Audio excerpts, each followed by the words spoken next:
je m'appelle Joy et je vais vous emmener dans l'univers du dessin de presse et d'humour. Mais avant, un peu d'histoire.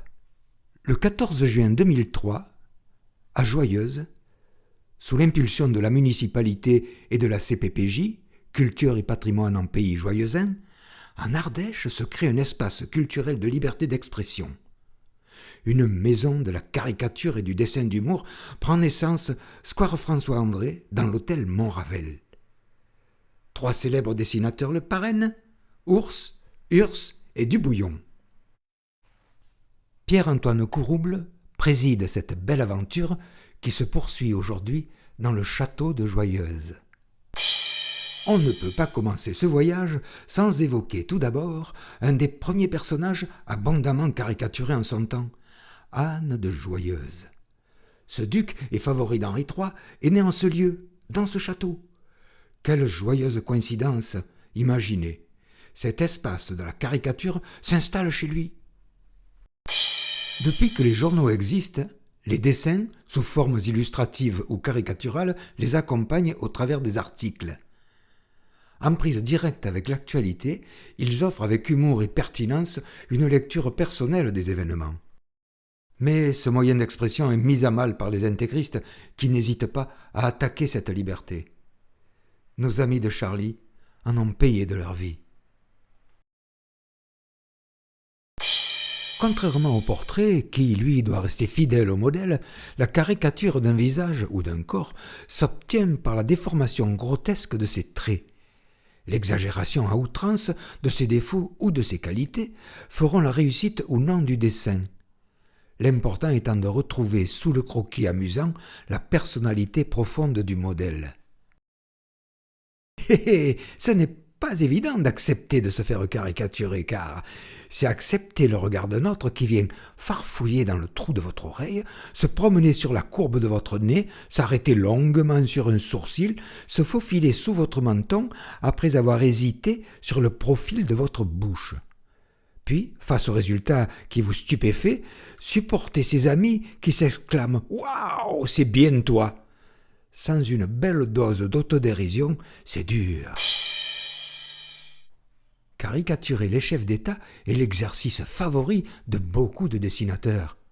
Tous nos illustres présidents ont sauté sur les mines de leurs coups de crayon. Un président qui n'aurait pas sa caricature à la une ne s'en remettrait pas. Mais voici quelques portraits de personnages politiques qui auraient tant aimé être caricaturés en président.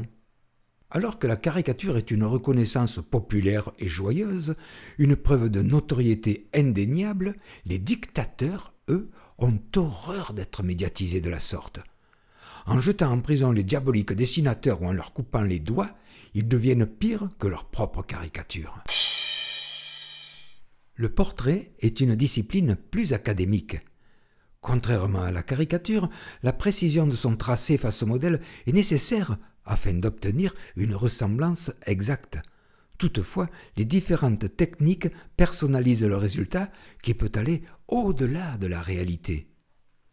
Dans ce cas, la caricature et l'humour de l'illustration ou du dessin ne se situent pas dans l'exagération physique du personnage, mais plutôt dans le ridicule de ses vêtements et de ses attitudes. Le dessin humoristique de société illustre la vie de tous les jours en dévoilant ses aspects les plus ridicules et les plus cocasses.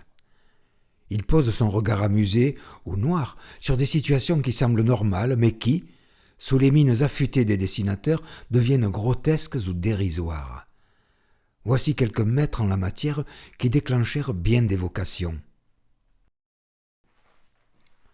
L'observation est le moteur principal du dessin d'humour. Chaque événement, même dramatique grâce à l'humour, peut s'analyser avec recul et sérénité. Le rire et l'autodérision sont les rayons de lumière qui nous indiquent l'issue de secours pour s'échapper du sombre labyrinthe de la vie de tous les jours. L'humour noir souligne cruellement et souvent par désespoir la folie et l'absurdité du monde. Le sarcasme et l'ironie sont ses armes favorites. Seul un public averti peut déchiffrer les terribles messages envoyés par l'auteur, sous peine de confondre le dessin avec de la méchanceté gratuite.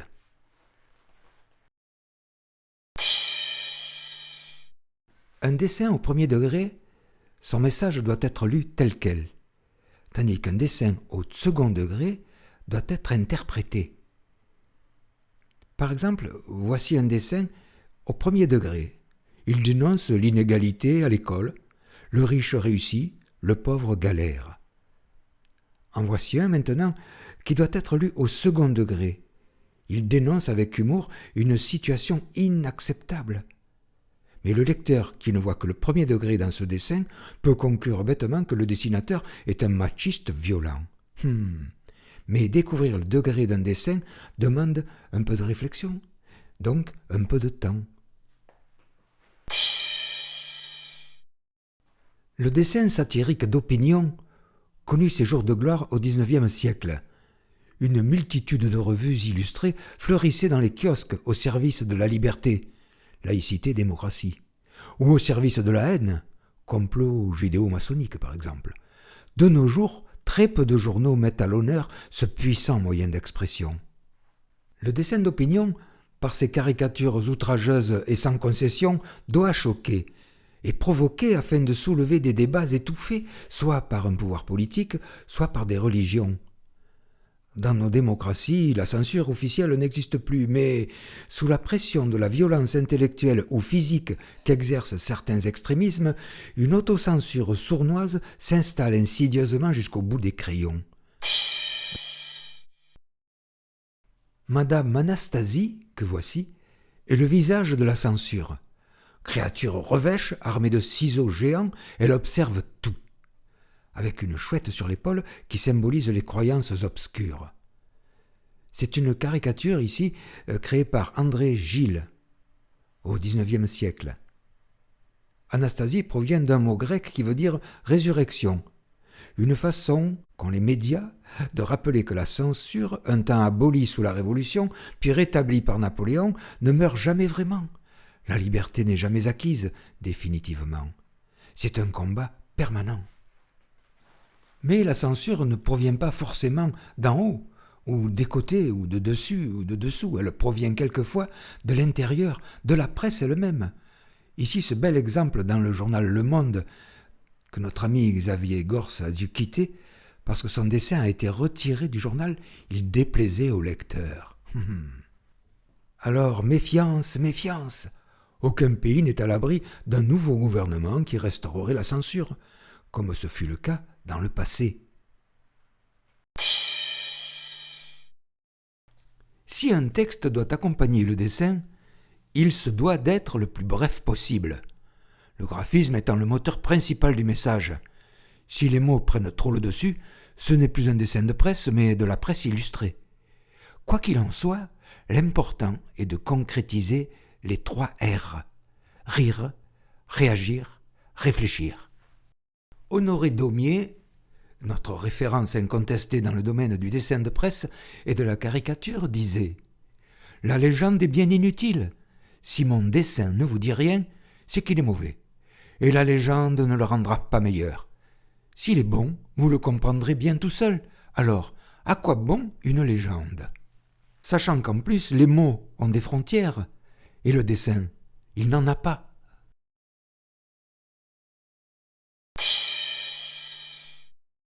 La référence dans ce domaine est René Pélos.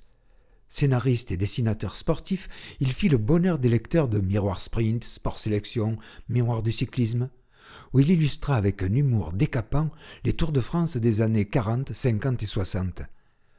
Connu également pour ses dessins des pieds nickelés. Le Festival de la caricature et de l'humour de Joyeuse en octobre 2015 avait pour thème « Vive le sport » et pour affiche ce dessin. Les enfants des écoles participant à cette manifestation sous forme d'un concours de dessin furent très intéressés par le sujet et riches furent leurs inspirations. Avaient-elles compris, nos chères petites têtes blondes, brunes ou frisées, qu'au-delà de la compétition, le sport physique développait aussi l'esprit ? Et le crayon aussi.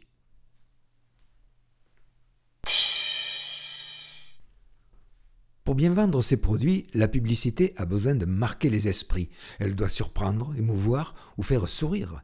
Quel beau terrain de jeu pour les dessins comiques. Les plus belles années pour les affichistes et les illustrateurs publicitaires furent l'après-guerre jusqu'en l'an 2000. Aujourd'hui, l'informatique bouleverse la création graphique et la profession de dessinateur aussi.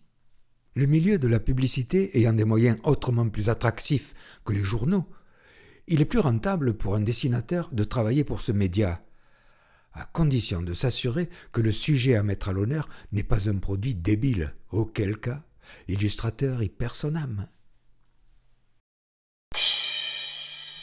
Beaucoup de dessinateurs ont deux rêves: voir leurs dessins en volume, puis les voir bouger. Commençons par le volume. Voici quelques exemples de dessinateurs d'humour dont les dessins ont pris forme. Ceux du dessinateur Albert Dubout, ceux d'Honoré Daumier, et voici quelques bustes de Roland Ours.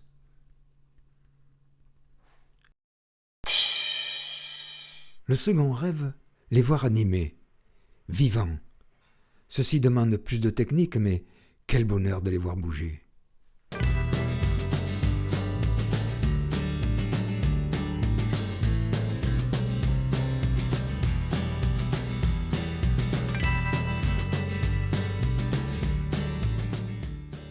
Et quand le duc de Joyeuse voit des dessins d'humour s'agiter sur les murs de son château, mais quelle fierté!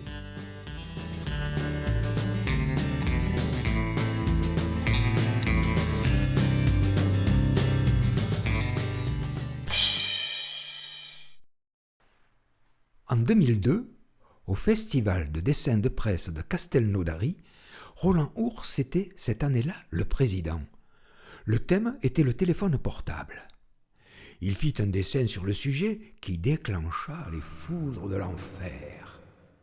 Ce dessin, qui ne critique absolument pas la religion, mais plutôt l'absurdité d'une situation grotesque, fit tomber un abbé de son prêchoir. Sa chute fit grand bruit. S'ensuivit alors une croisade acharnée contre ce dessin scandaleux. Mais, comme aurait dit notre regretté Pierre Desproges, on peut rire de tout, mais pas avec n'importe qui.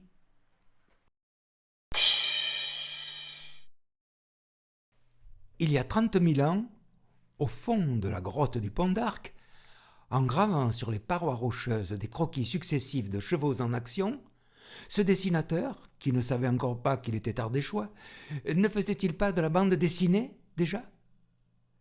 Et les Égyptiens racontant des histoires avec un alphabet conçu de personnages, d'animaux et d'objets, ne faisaient-ils pas de la bande dessinée, déjà? Bien sûr que si. Cette technique de succession d'images, qui se situe entre le dessin statique et le cinéma d'animation, est souvent très efficace. Pourtant, dessinateurs de presse et dessinateurs de BD sont dans deux mondes complètement différents. Certes, ils dessinent, mais dans un autre état d'esprit. Et des mauvaises langues disent que pour la même idée, pour un, il faut 47 pages, pour l'autre, un seul dessin. Ah, les outils! Il n'existe aucune règle. Tous les moyens sont bons pour toucher le lecteur de plein fouet, avec ou sans texte, avec ou sans couleur, avec délicatesse ou brutalité, avec finesse ou grossièreté. Mais comme dit le refrain de la chanson, réunissons tous nos crayons et dessinons à l'unisson de 1000 mains, de 1000 traits, un seul dessin, la liberté. Le trésor ne se cache pas dans la technique, mais dans l'imagination. C'est elle qui descend le long du bras jusqu'au bout des doigts, qu'elle soit véhiculée par un bout de bois noirci au feu ou par une tablette graphique, peu importe. Mais quand l'idée et la technique sont au rendez-vous, bonjour le bonheur.